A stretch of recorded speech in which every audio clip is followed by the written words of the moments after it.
In this video, we will show that the function f defined by square root of mod of xy satisfies Cauchy-Riemann equation as z is equal to 0, that is xy is equal to 0, 0, but not differentiable at that point.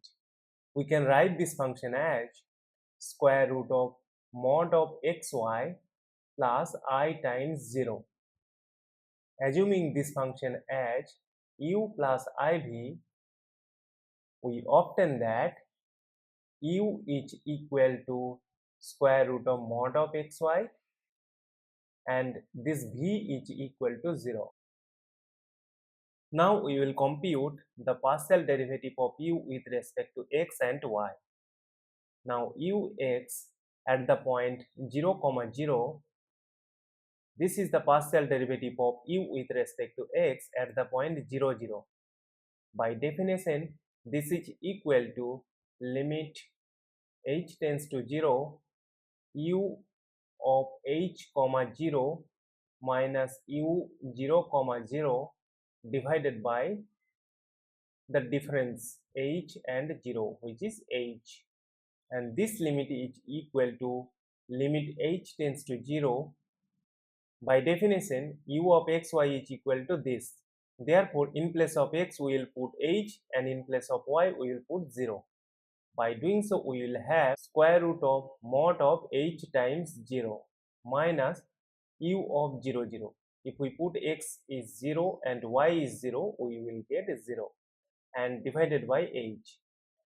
So this is equal to limit h tends to 0, 0 divided by h, which is 0.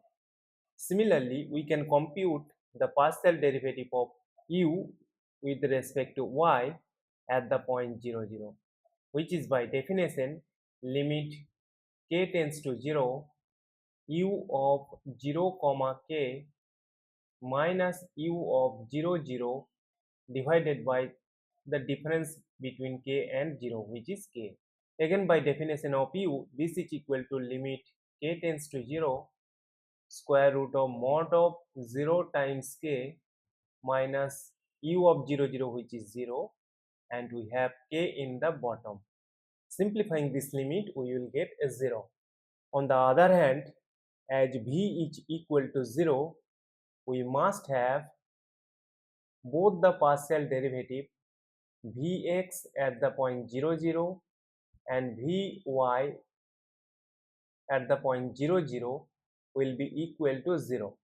Now using these values, we can see that ux 0, 0 is equal to vy 0, 0 and uy 0, 0 is equal to minus vx 0, 0, and we know that this is the CR equation.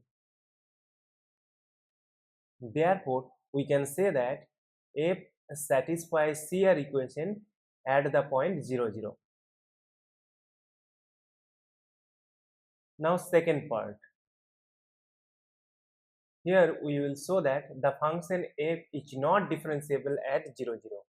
For that, we will consider the limit z tends to 0 fz minus f0 divided by z minus 0. We will write this limit in terms of x and y. So we will have limit x plus iy tends to 0 fz, which is f of xy, defined as square root of mod of xy minus f0, which is 0, divided by z, which is x plus iy. Now we will compute this limit along the straight lines y is equal to mx. Now if we put these values here, this limit will be equal to limit x plus imx tends to 0. In the numerator, we will have square root of mod x times mx divided by x plus imx. This is equal to limit x times 1 plus im tends to 0, and if we simplify this, we will have square root of mod m divided by 1 plus I because x cancels out. As m varies here, so we must have this is limit x tends to 0 square root of mod m divided by 1 plus im. Now look that this is independent of x. So this limit will be equal to square root of mod m divided by 1 plus im. Thus we see that this limit depends on m. So we get different limits for different values of m. This implies that the limit z goes to 0, fz minus f0 divided by z minus 0 does not exist. This further implies that fz is not differentiable at z is equal to 0. And this completes our proof. Thank you for watching. Please like, share and comment on the video. Also do subscribe the channel.